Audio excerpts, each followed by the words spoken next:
En direct du Catalan Café avec l'indispensable Jean Lhéritier. Jean Lhéritier, oncle Jean, comme on l'appelle désormais, va nous raconter une histoire. Qu'est-ce que tu veux nous raconter? C'est un peu l'école des femmes. Alors, on est là pour quoi aujourd'hui? L'école des femmes, c'est surtout pour les carottes. Hein. Ouais. Oh, qu'elle est bonne. Donc là, on est au Catalan Café, en face des Dames de France. Voilà. Pour ceux qui, comme moi, ont plus de 80 ans. Ouais. Pour les autres, c'est l'école 42. Voilà. Donc, c'est un restaurant et un bar hautement recommandable, qui sert des produits locaux, qui est affilié à Slow Food, qui propose des vins de nature et on mange. Et des pommes bio. Oui, non, mais alors les pommes, toi, tu avais dit que tu n'intervenais pas, c'était mieux, hein, parce que c'est hors sujet. Donc, et on est là pour parler de Biranci. Ouais. Donc, Biranci, c'est, pour ceux qui commencent, faites avance rapide jusqu'à ce que vous arriviez à Biranci. Donc, Biranci, c'est un salon européen des oxydatifs secs.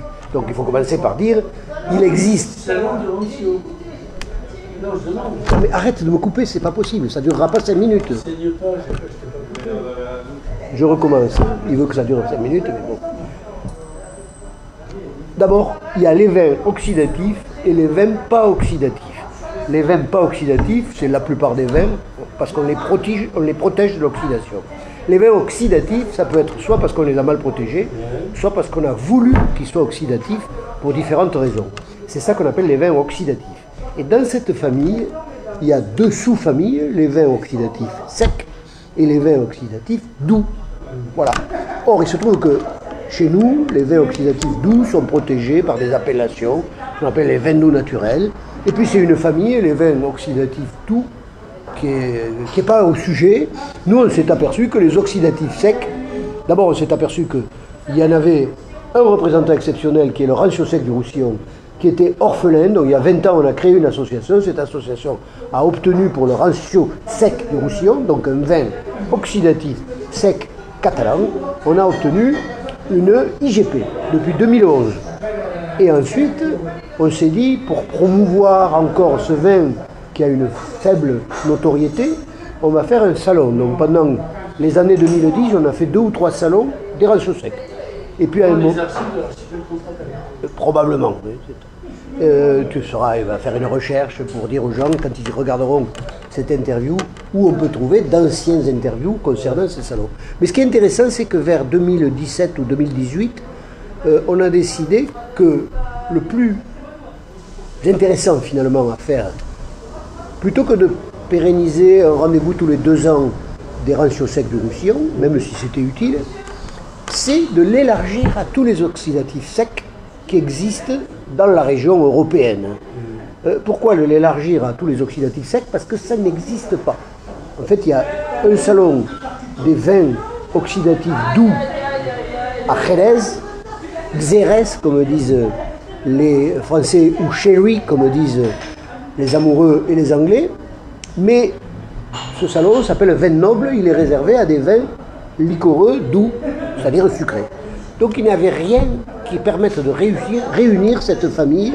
Et depuis, je crois que c'est la 7e édition, de tous les 2 ans, depuis donc la 6e édition ou la 5e, peu importe, tous les 2 ans, depuis une dizaine d'années, on fait un salon européen des vins oxydatifs secs.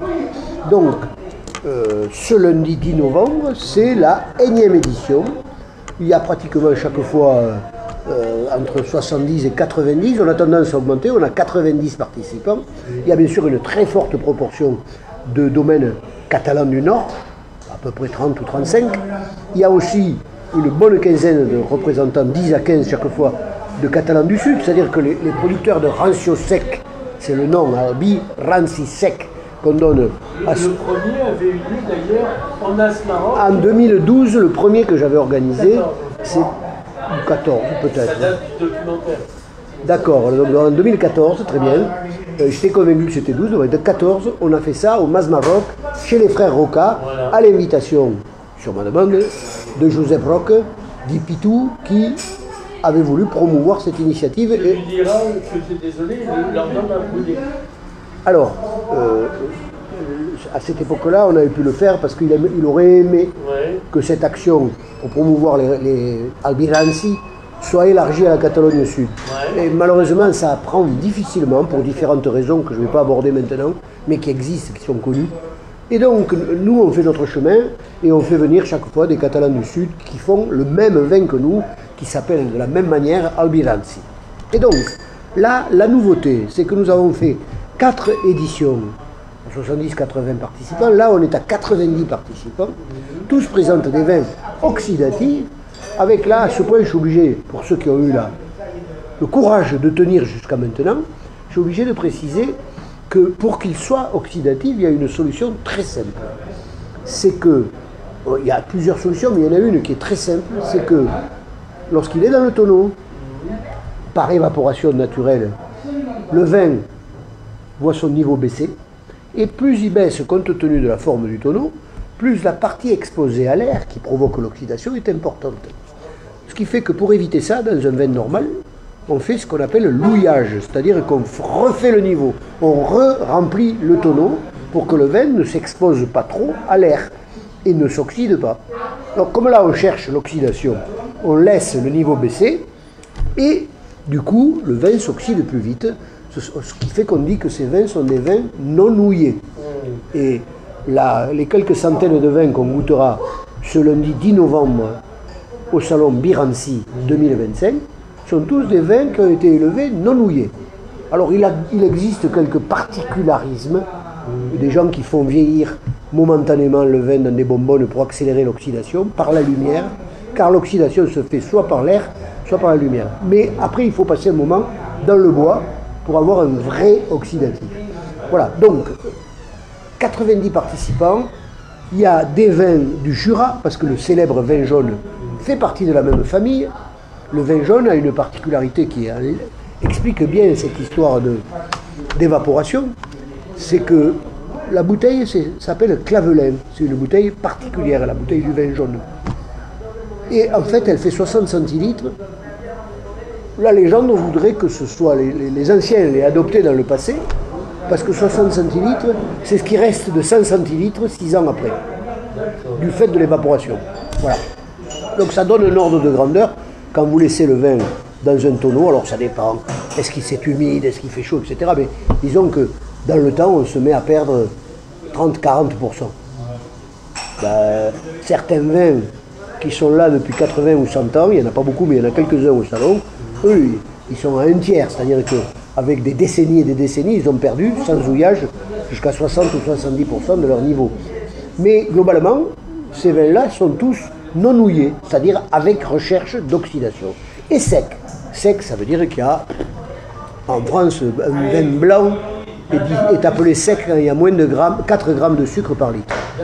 Mais plus il y a d'alcool, moins on sent le sucre, et un ratio sec peut monter jusqu'à 12 grammes.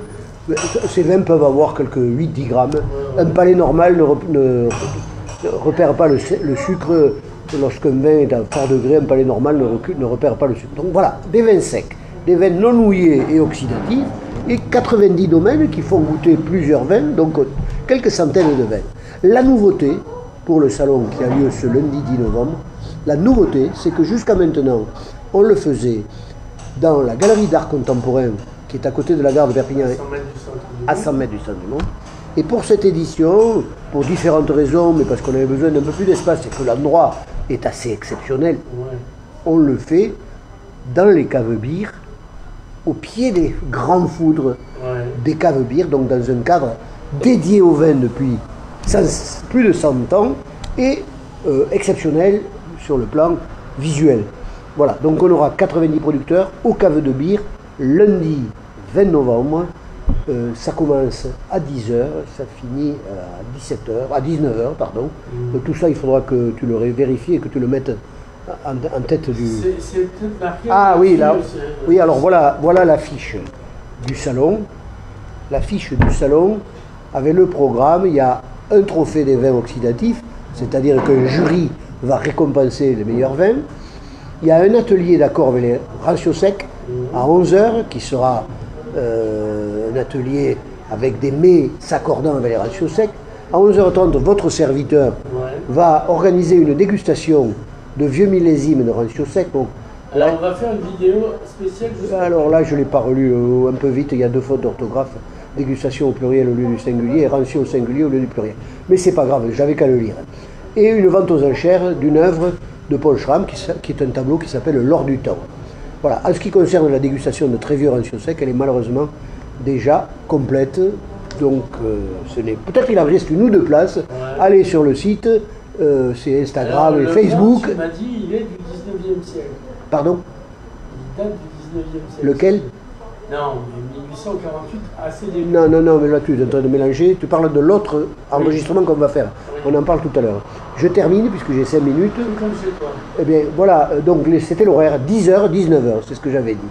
10h, 19h, au Cave de Bière, pour ceux qui ne savent pas où ça se trouve, c'est 6 boulevard Violet. L'entrée avec verre est à 15 €. Et c'est un événement qui n'est pas exceptionnel, mais unique. Voilà, merci Jean.